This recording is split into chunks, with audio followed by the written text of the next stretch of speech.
Hi, Sarah. Really nice to meet you. And yeah, I'm sort of a kind of really ancient lesbian, so I'm going to be 70 this year.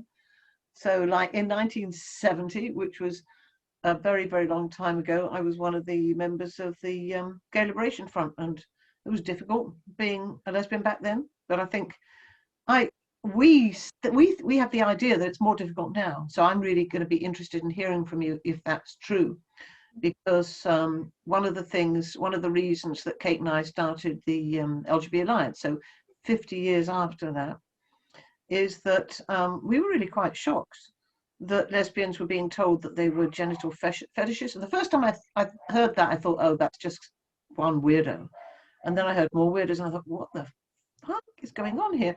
And also the idea that so many young lesbians seem to be getting deciding they must be non-binary or trans. And I just wonder, from your point of view, I mean, are we exaggerating that it's difficult to be a lesbian these days? And first of all, tell me, who you are. Yeah, nice to meet you, Bev. So I'm Sarah. I'm almost 27, and I'm French. And today I live in France, but between 2016 to 2018, I was living in the UK, and that's kind of where and when I first became at the same time became a radical feminist and realized I was a lesbian, because before I was 22 I would call myself bisexual or pansexual sometimes. And so yeah, that's like kind of a year after discovering all of that, I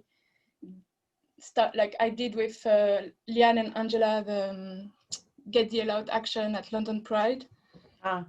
And I've since that was such an important thing you did. It was such an important thing. When I first saw it, I thought, what are they talking about? Get the L out. I thought, this is just so weird, but it was such an important thing you did. So well done. Very impressive.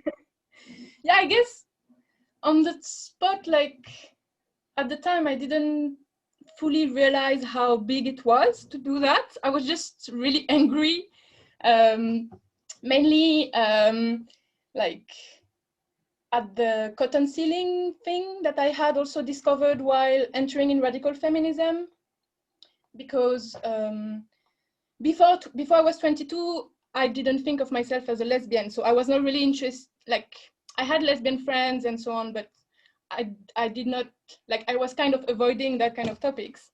And then when I realized I was a lesbian, and then I realized that with queer like theories, as a lesbian, like I should include like males and penis in my sexuality, because that's how it is to be a proper queer and trans like person or whatever, pro-trans ally.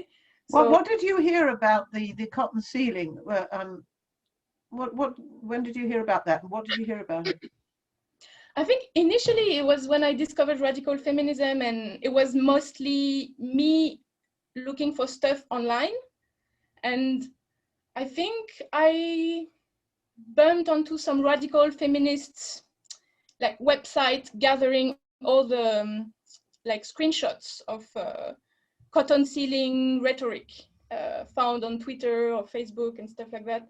And at first, I just thought, okay, maybe they're exaggerating, maybe it's just one or two weirdo bloke from his mom's cave writing this, and actually I did test it on my own by, asserting that on my own like online groups and the groups I already knew that were kind of liberal feminists. And I got a really, really bad answer, like from them, that yes, indeed, I was a transphobe. Well, what year was this, Sarah? So it was kind of like end 2016, early 2017. Right. So, but everything you've mentioned so far is online. Did you have any experiences in real life that sort of affirmed that something weird was going on here? Not me. also because because I kind of discovered radical feminism when I started fully living my life as a lesbian. So I didn't really go to queer or LGBT spaces, so I was not personally exposed to that. But I have since met a lot of young women my age, or younger women, and it's quite frequent to hear that, one of them, she goes on the dating site for lesbians, and then she goes on the date, and then she realizes it's a bloke. I've heard several. Not until you're saying not until she's actually on the date that she realizes that she's with a person who's male, actually. Yeah, I've heard that from at least 3 or 4. Well, I know Angela's collected a lot of these examples. Yeah. As well, and so yeah. And now actually I'm in this project called Lesbian Me Too. So we are with Angela and Liane of Get the Hell Out, we are doing this website to collect lesbian testimonies of male sexual violence. And we are trying to as well include sexual violence from those men who call themselves lesbians. And we got 2 or 3 testimonies so far from this specific type of sexual violence, but yeah, it's not a topic that has been as discussed as the transitioning of lesbians, I think, so far. Obviously, I'm interested in the fact that you've spent some of those years in the UK and some of the years in France, and obviously the difference for me, I think, I mean, I live in Holland, which is still very woke, and I can't work here in this area because there's no feminist movement here. But there is a feminist movement in France, and we've heard very recently, of course, of that's been quite in the foreground. But presumably, you do find a big difference as trying to get your views across in France compared to in the UK. I don't know if it's just because of my position and what I've been doing since I came back to France, but actually what I feel so far is that in France, the queer and trans fade and how can I say it, propaganda is getting worse and worse, including from institutions like public schools and stuff like that. And at the same time, there's not a huge resistance to it because we don't have a gender critical movement in France like you have in the UK, Yeah. But you do have a big feminist movement. Yeah, but the feminist movement is getting more and more queer. Whoa. Oh, right. What about the great feminist activist, what's her name, who was recently has been in the publicity in France? The one who got attacked in Paris? Yeah. Marguerite Stern? Yeah. Yeah, I think she's one of the few who is doing something on the trans side of it. But she's quite isolated in it, I think. I think that's what she says herself. Because there's big associations in France, like feminist associations, who are abolitionists, but they don't want to openly take side on trans issue because what does abolitionist mean to you? So abolitionist of prostitution, because in France between 2010 and 2015, something like that, there was a big movement as well around abolition of prostitution, because there was an abolitionist law that was being discussed in French parliament. When you say abolition, you mean criminalization? No. It means full decriminalization of prostituted women, but criminalization of the men. That's Nordic model, right? Yeah, Nordic model, yeah. Right, okay. Yeah. I see, yeah. Do you spend your life surrounded by other radical feminist women? Yeah, actually, this So is what do you think about us? So we are LGB. So we work with men. yes. When you look at us and you think, oh, that's what is that? How does that strike you? Like I see the need for some kind of, I don't know if that's how you see that, if that's how you would define it, but I see the importance of the need for some kind of lobbying and kind of like institution directed type of activism, like maybe I feel LGB Alliance is about so far, maybe. I see the point because there's the emergency and there's always this, like, it would be very beneficial for women as a group to change this law or like to prevent this law from coming up and like to get some more protection for same-sex attracted, you know, men and women.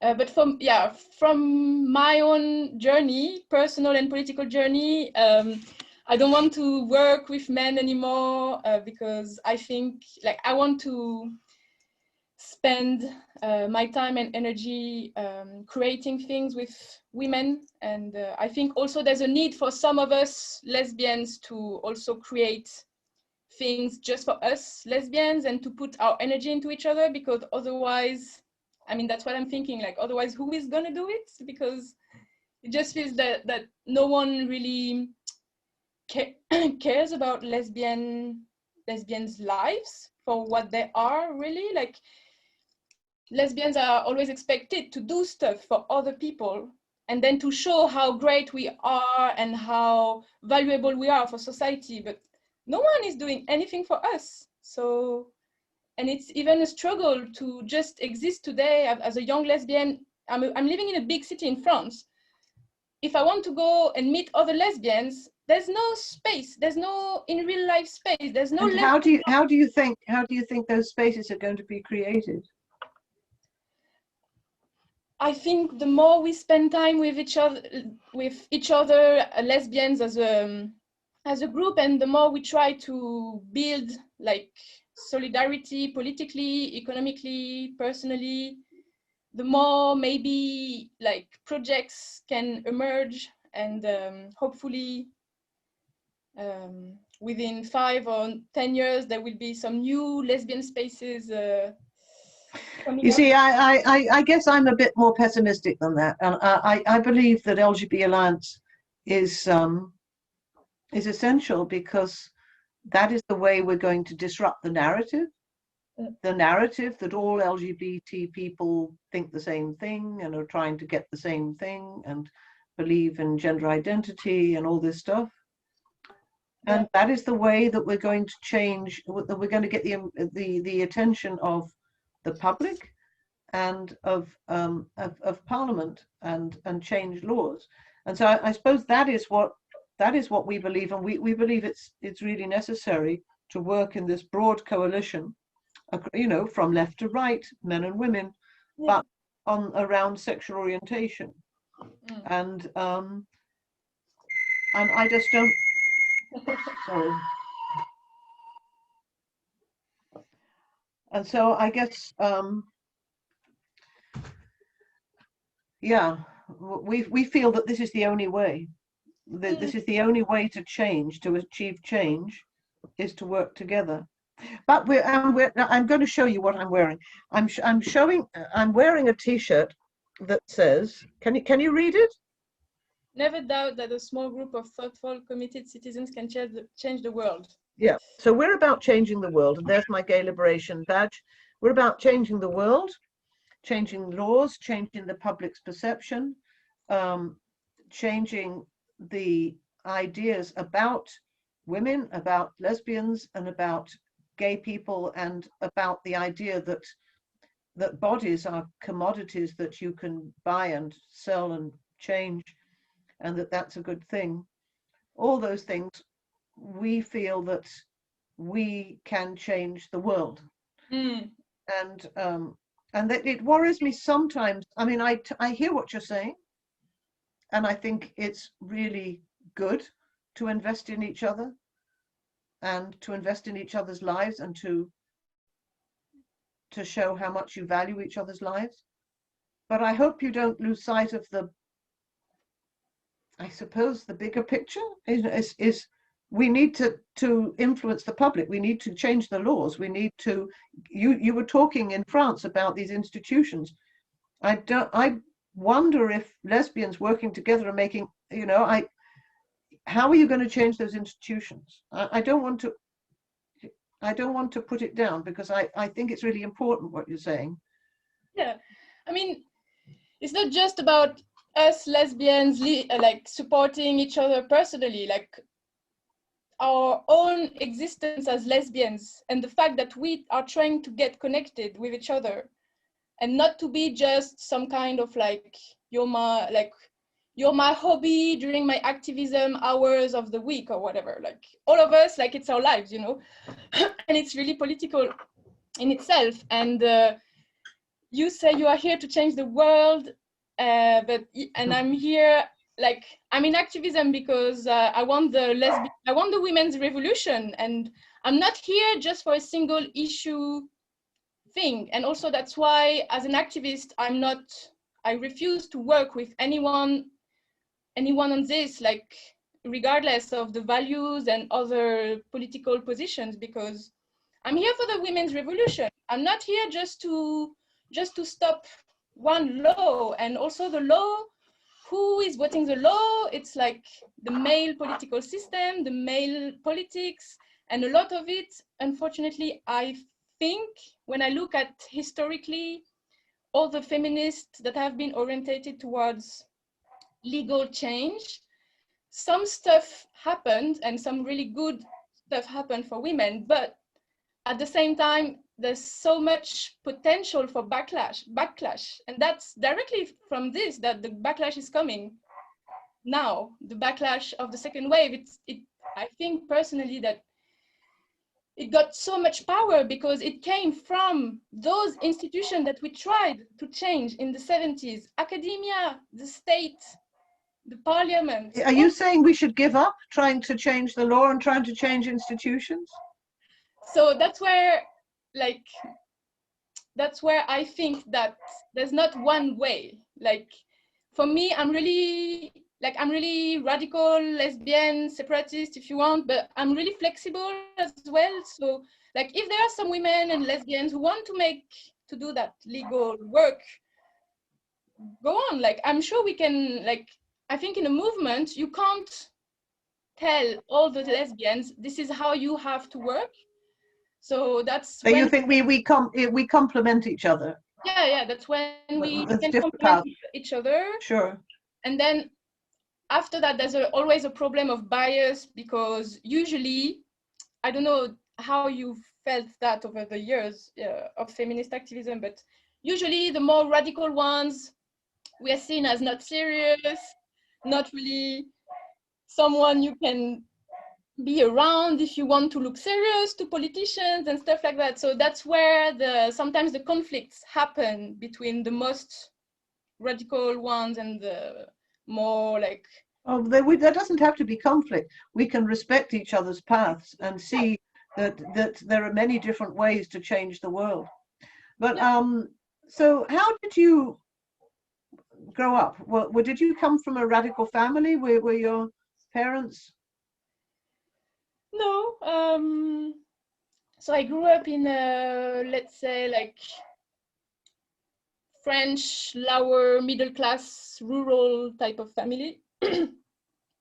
And it was not a really healthy family system, and it was quite What do you mean? What do you mean, not healthy? Well, what I can say is that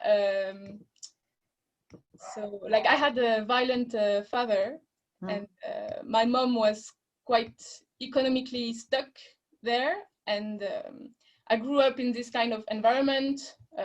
So also the male violence, I've known it from, long time. And my mom was not really political. And my father was quite right-wing and very reactionary in terms of like homosexuality, immigration, and Do you speak to them? I speak to my mother sometimes, and I'm kind of in the transition period of changing the family relationships with my parents. How was it for you? Well, I was brought up by a very narcissistic mother, and my father didn't play a very important role in the family, and she was a very, very self-obsessed person, and I knew I was a lesbian from a very young age. I came out at school when I was 15, 16 years old in a very homophobic kind of surroundings. So I was quite used to standing up for myself and knowing that people were going to disapprove of me. I'd already encountered that when I was 11 because I was Jewish in an area where nobody was Jewish. So I was used to being the odd one out and to feeling that a bit out of things. And so I was used to standing up for myself. And yeah, I didn't have a good relationship with my mother. But I did go and occasionally see her, and yeah. Yeah. And I moved to another country, so I live in the Netherlands, which is it's a place I like to live here because there's people are more open about their feelings in the Netherlands than they are in the UK. People in the UK tend to like to hide their feelings. It's kind of a thing, a British thing. Yeah, the British repression, I could observe that really from very close. Yeah. Yeah, and so that's just not me. So I found that difficult. And I don't like the British class system. And I didn't like perhaps the way that British people tend to form little clusters of people who were the same. You know, in Holland, you tend to meet lots of different people, straight and gay, and of different ages, different kinds of people, and that suits me better. So it's quite strange for me now that I'm politically active in the UK. When I've lived most of my life in the Netherlands. And one thing I did learn from my mother is not to be worried about what people thought about me. That's a very good thing to learn, I think. Yeah, this is exactly what I'm trying to learn. Yeah, it's really important. What did you bring? I see you've got an Amazon axe behind you. Is that what you brought with you? No, actually, it was my lesbian not queer t-shirt. Oh yes, right.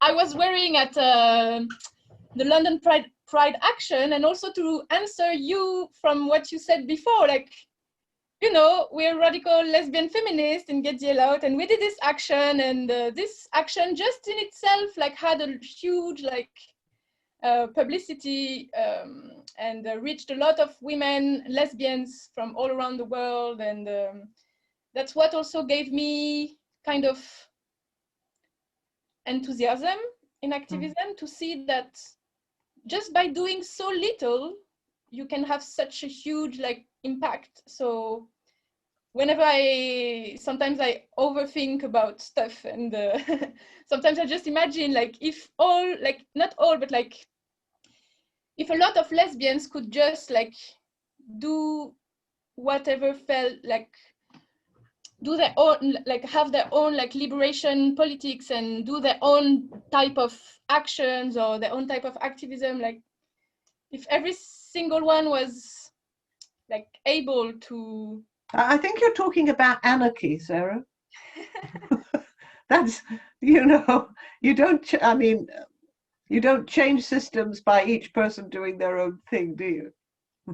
No, but you don't change system by just imposing it from the state either, especially when it comes to patriarchy and male violence that is actually happening outside of any like state, anything the state can do most of the time. And it's not just the state oppressing us, it's men individually, different types of men. And gay men, for me, they're as well part of this oppressor group, because of the socialization they get, all the privileges they get as men.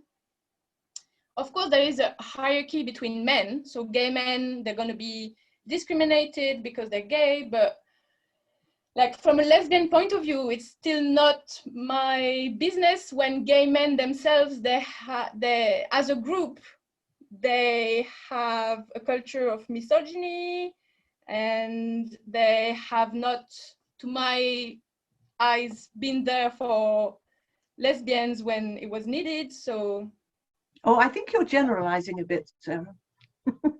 But I think, of course, there's quite a lot of misogyny among some gay men, and we also have some very wonderful gay men in our movement who are totally supportive of lesbian rights, and it's something we have to work at, I think, and I think it's important to work at it. I mean, I've had to work at it in my life because I've got 2 daughters and they both have male partners.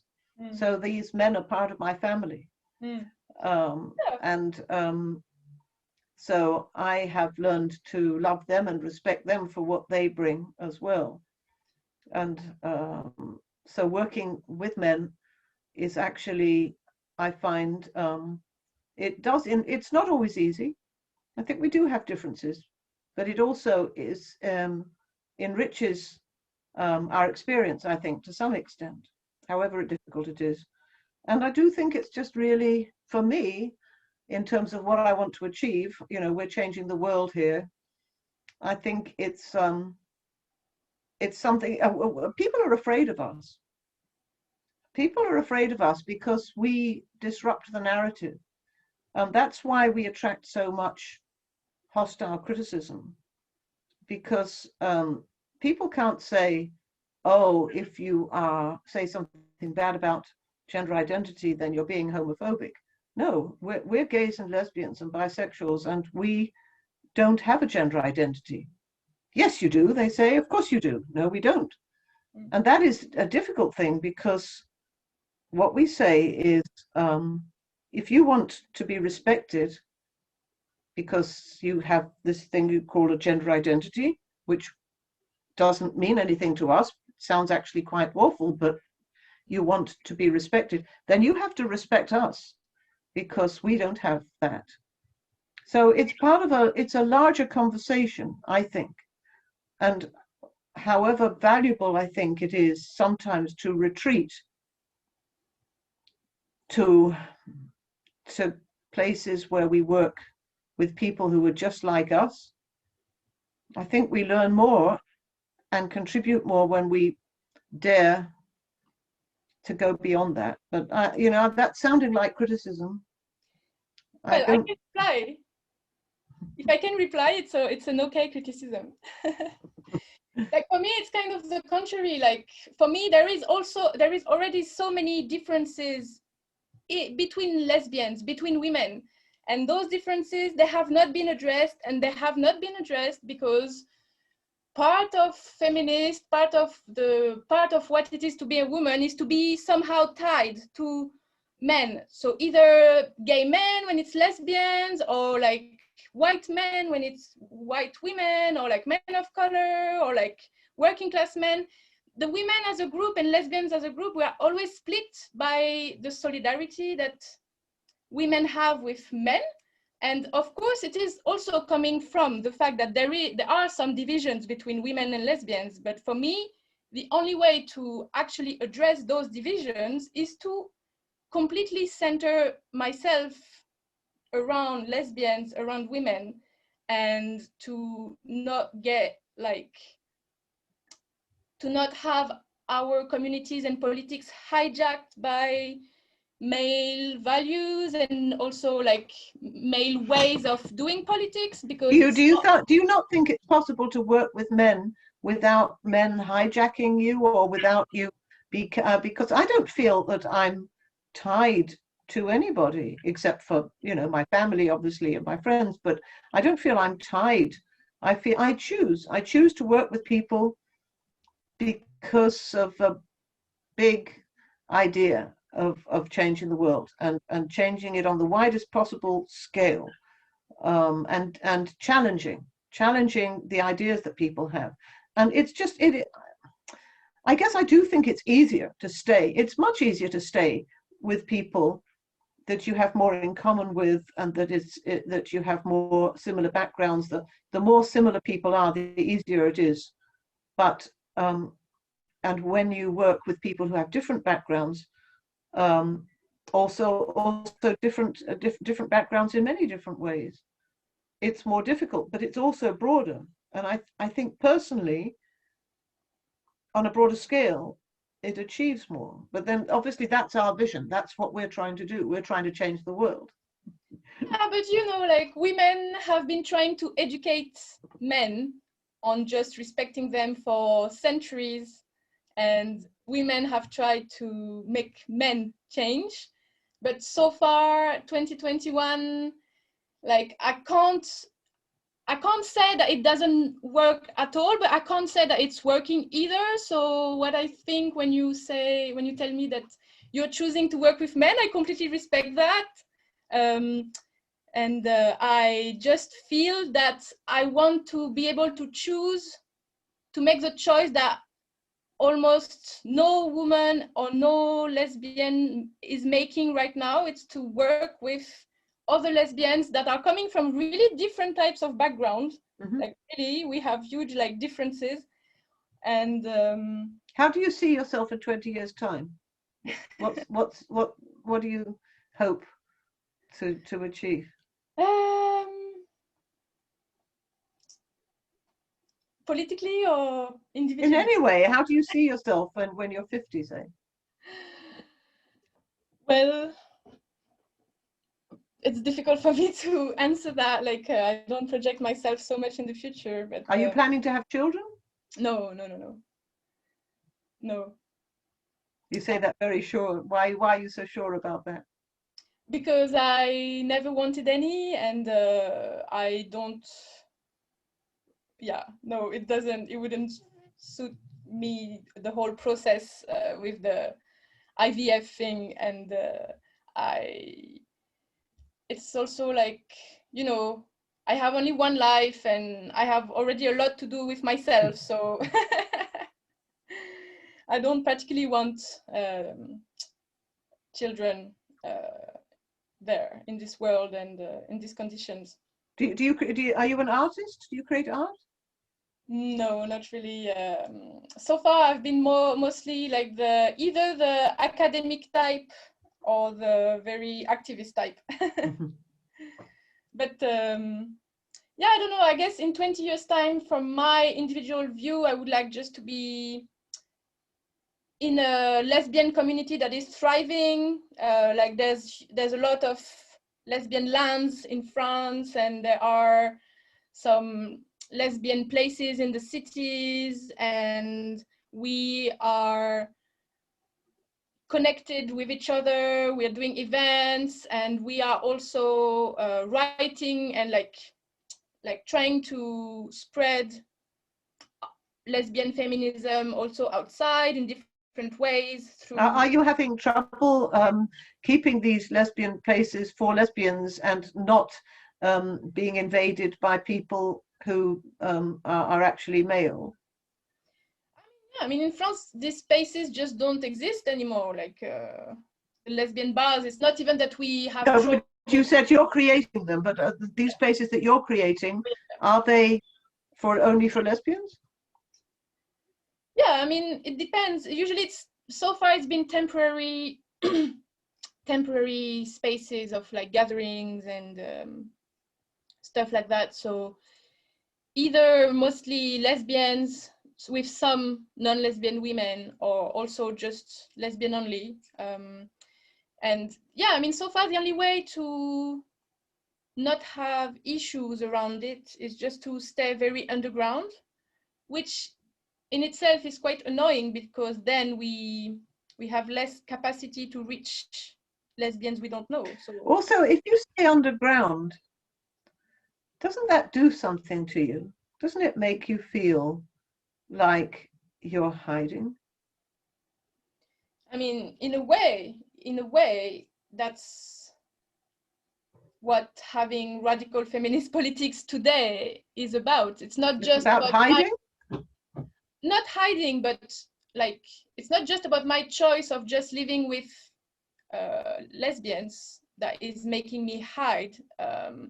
It's I mean, when you went to the front of that demonstration with Get the L Out, that was the opposite of hiding. Yeah, exactly. That was saying to the world, we're here and we're fed up and you have to take notice of us. And that's why it was so powerful.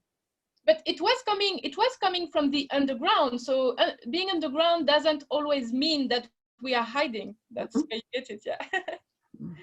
So how, like, what was the most valuable thing you learned as a young woman in the movement, in the gay and lesbian liberation movement? Well, not just in the gay liberation movement, but in my whole life, to go through fear to the other side. Because however frightened you are, you have to recognize the fear and go through it to the other side. Yeah. Some people think that because we stand up and say what we think and stand up, that we are not afraid. But of course we're afraid. It's very frightening. It is frightening. It's very unpleasant to be attacked and to have people not understand what you're saying and to insult you and so on. Yeah. But I'm used to it. I've done it all my life. I understand. Yeah, it's frightening, and I will go through it and do it anyway. And that is what I would try and teach anybody who is trying to achieve change in this world, is to not pretend you're not afraid.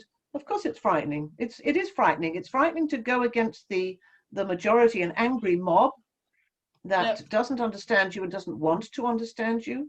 That is frightening. And you can accept that and say, but I'm going to go through it. I'm going to go through it. And then you, as you do that, you get stronger. And then you keep getting stronger because you keep seeing the fear and saying, okay, never mind. I'm going to go through it and I'm going to stand up for myself. And you get stronger and stronger. So I do feel very strong now. That's always what my activism has been about. Like, weirdly, I've always been, I was a very shy and very introverted girl and teenage girl. And I still have shy tendencies. But since I became political, first I was in the radical left in France. And then I became radical feminist. Every single time, it's always been about me going beyond my fear of anything. Like, it could have been my fear of just going in the street and giving out leaflets. Yeah. The first time I did that, I was so scared. Yeah. Then you do it anyway, because you do it for something you believe in. Exactly. And you do it anyway, and then you do it again and again. And then I end up at London Pride, where I was completely terrified just before, and I still go. And when you're on it, when you are while you are doing it, you just don't think anymore. You're just very focused, and I mean, that's how it worked for me. Well, when you see people like me who are pretty old, do you think we understand what it's like to be a young woman now, or do you think there are certain things that we perhaps don't really understand so well?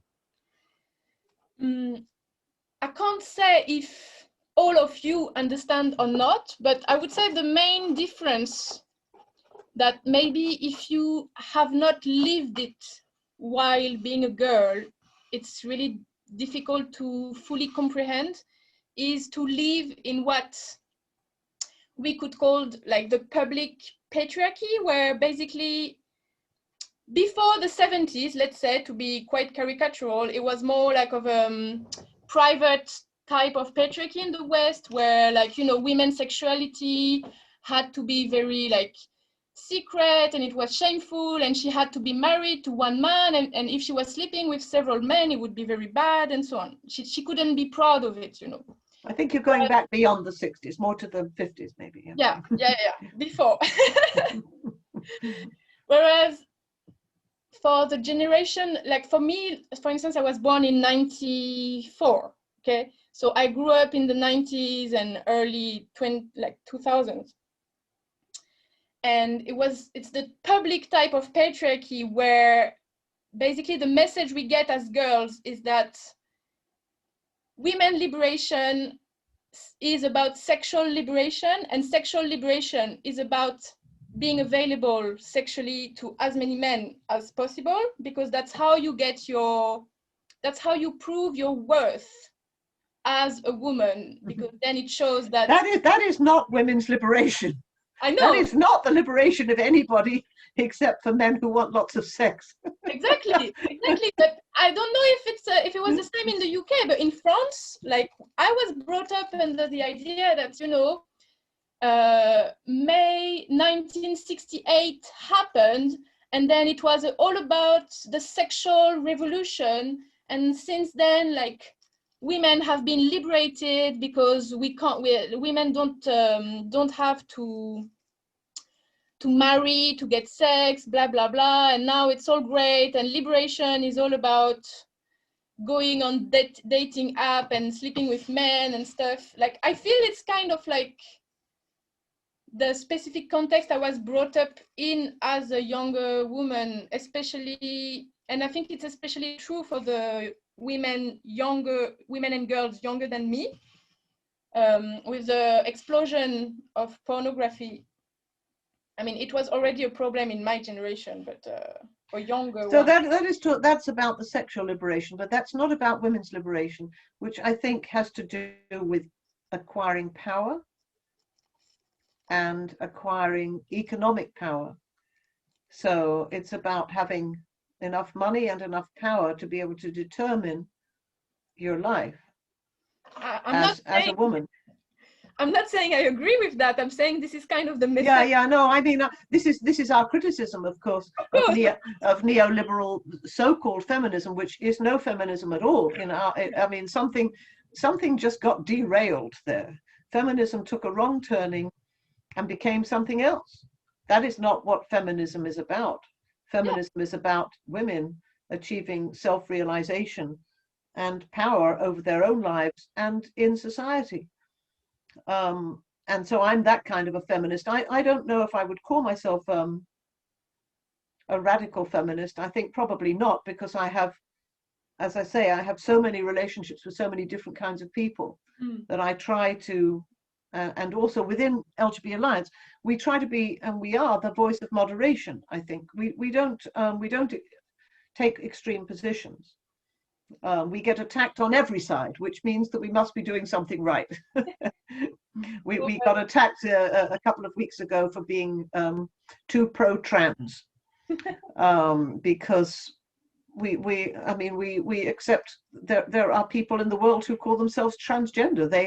They have rights just like anybody else, and I'm not going to deny that. And it upsets me when people do, because those are individuals, and a lot of them, especially young people who have maybe made that choice for all sorts of reasons, are in extremely difficult positions. And I think we never attack individuals and don't believe in that. So we try to always respect individuals while criticizing ideologies, and that's that is what we do.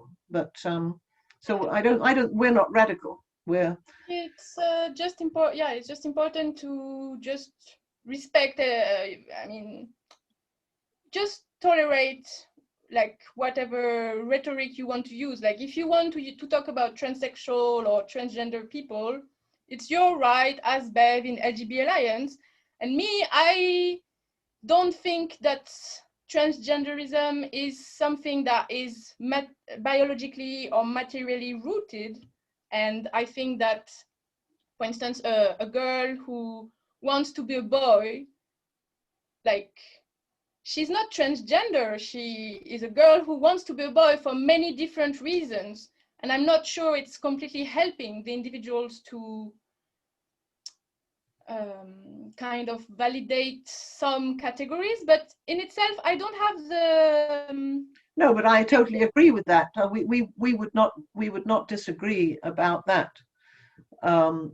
at all. I mean, we're terribly concerned about the movement of young women who are being persuaded that to escape from being a woman, basically. That's what's happening. Yeah. And to have their breasts cut off and to try and somehow deny the experience of being a woman in that way. It won't work, and we think it's terrible. It's one of the worst. It's going to be a huge medical scandal. Yeah. So I totally agree with you there. I don't think we disagree. Certainly not about under 18, people under 18 who should never be medicalized in that way. But it's just a question of respecting adults who make a decision because of their gender dysphoria or whatever to live as the opposite sex. For me, that's a kind of legal fiction. Of course, I don't believe you can change sex. But those are individuals, and each individual has individual reasons for having done that. And I try to be as respectful as possible, also in the same way that I'm respectful of people who are Catholics or who have some other religion that I don't believe in myself.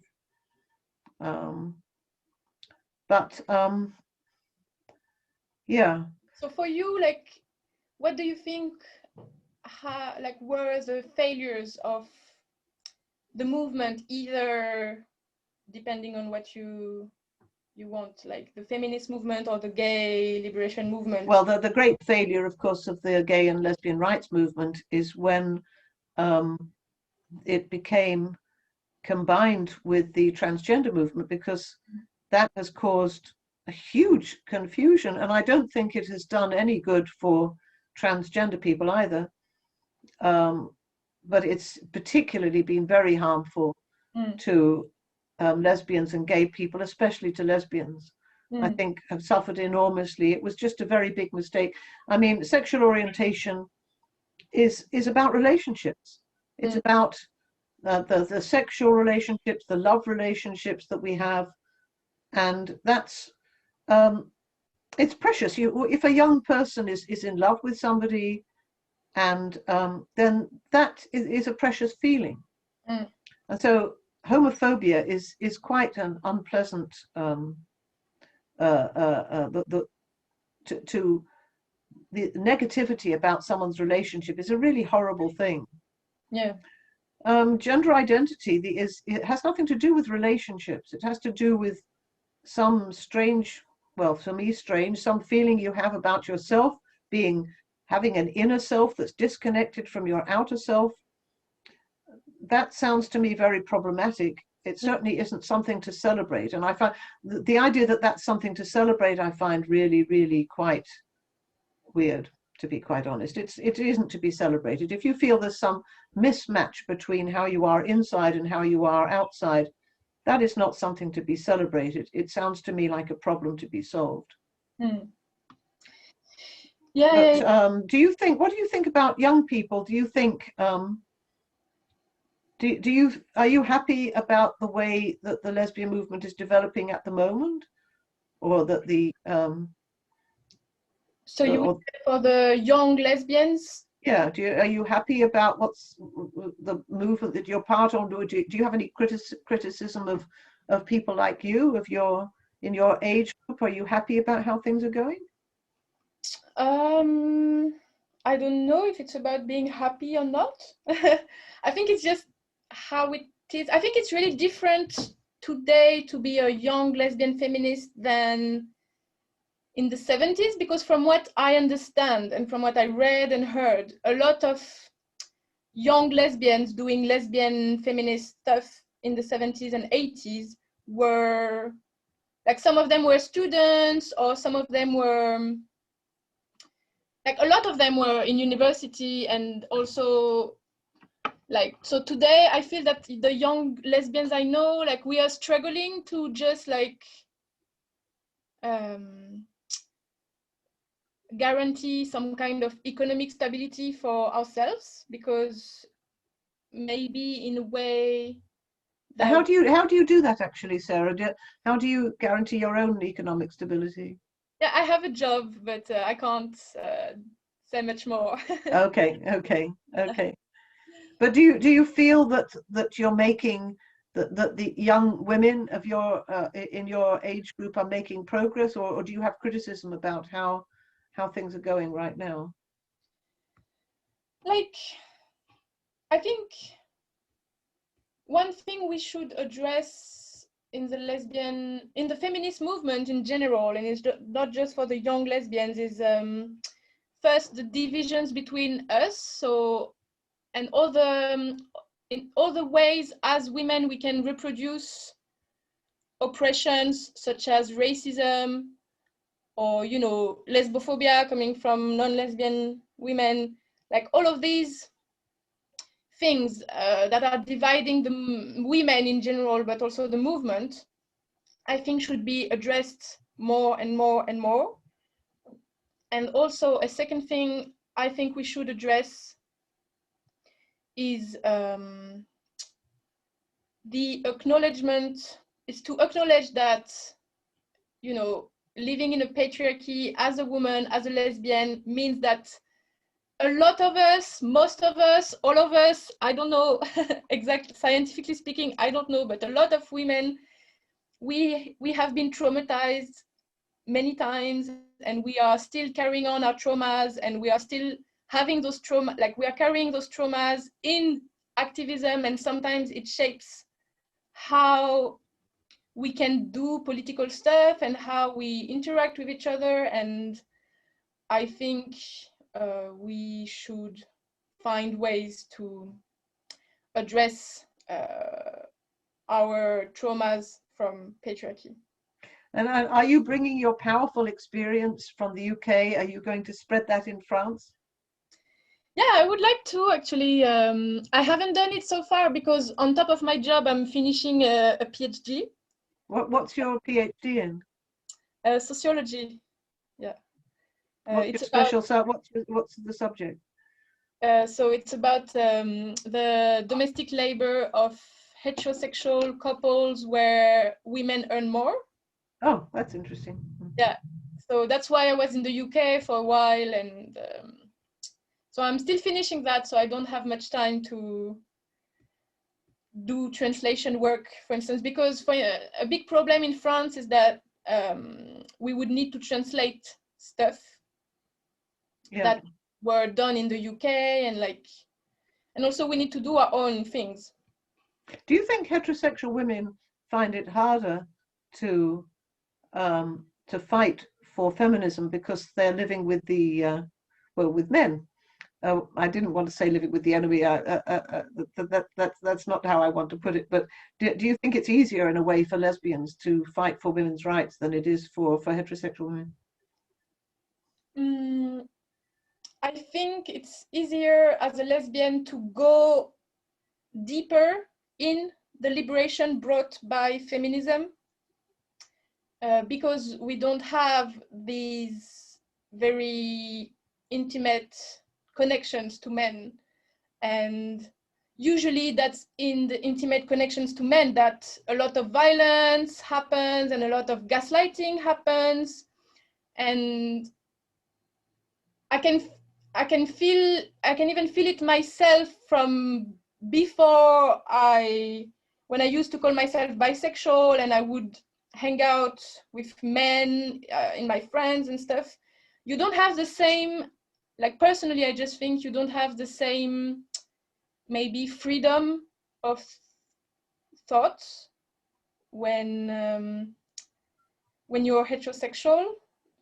there's a lot of things you don't dare to think, and that you don't want to hear either. But it's not just about heterosexual feminists. Like, like there's a lot of heterosexual women, that they are in a violent relationship with a man, for instance, but they're not going to tell you that there is a problem. They're going to tell you it's perfect and amazing and stuff.